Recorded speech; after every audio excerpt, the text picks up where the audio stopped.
नमस्कार, मी ॲडव्होकेट वैशाली कोराटे बोलते आहे। आज मी आपल्याला जमीन मालकीचे हक्काचे 7 पुरावे कोणते, कायदेशीर 7 पुरावे कोणते याबद्दल थोडक्यात माहिती सांगणार आहे। आपण व्हिडिओ पूर्ण नीट बघा। जमीन मालकीचे कायदेशीर 7 पुरावे। खूप वेळा वाद निर्माण होतो तेव्हा लोक विचारतात की जमीन माझी आहे हे कोर्टात कसे सिद्ध करायचे। तर मग चला आपण बघू की 7 पुरावे कोणते असतात। सगळ्यात आधी आहे पहिलं खरेदी खत म्हणजेच सेल डीड। जमीन मालकीचा सर्वात महत्त्वाचा पुरावा म्हणजे नोंदणीकृत खरेदी खत हे आहे। रजिस्ट्रेशन ॲक्ट 1908 नुसार नोंदणी झालेला दस्त हा प्राथमिक पुरावा मानला जातो। नोंदणी नसलेला करार पूर्ण मालकी सिद्ध करत नाही।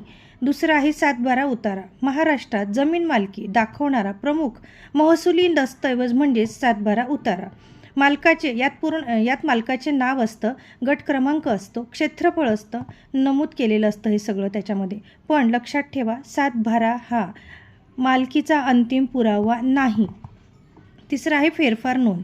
जमीन खरेदी केल्यानंतर नाव बदल करण्यासाठी फेरफार नोंद होत असते आणि त्याच्यासाठी फेरफार मंजूर झालेला असणे हे आवश्यक आहे।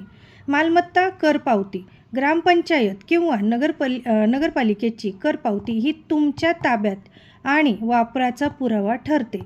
वारस प्रमाणपत्र 5वं आहे। जमीन वारसा हक्काने मिळाली असल्यास वारस प्रमाणपत्र किंवा उत्तराधिकार प्रमाणपत्र महत्त्वाचे ठरत असते। 6वं आहे कोर्टाचा आदेश। जर जमीन वादातून मिळाली असेल तर सिव्हिल कोर्टाचा अंतिम निर्णय हा सर्वात मजबूत पुरावा मानला जातो किंवा पुरावा असतो।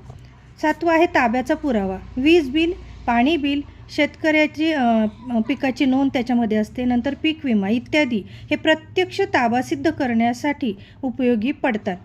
आता महत्त्वाची टिप्स सांगते। फक्त एकच कागद पुरेसा नसतो।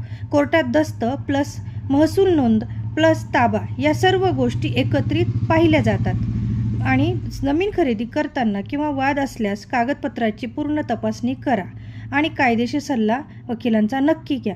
ह्या मी 7 गोष्टी कायदेशीर पुरावे कोणते आहेत मालकीचे, हक्क कुठले म्हणजे जमीन मालकीचे कायदेशीर 7 पुरावे कोणते याबद्दल थोडक्यात तुम्हाला माहिती सांगितलेली आहे। तुम्हाला जर डिटेलमध्ये पाहिजे असेल माहिती सगळी तर याचाच मी मोठा व्हिडिओ देखील केला आहे, तो आपण बघू शकतात।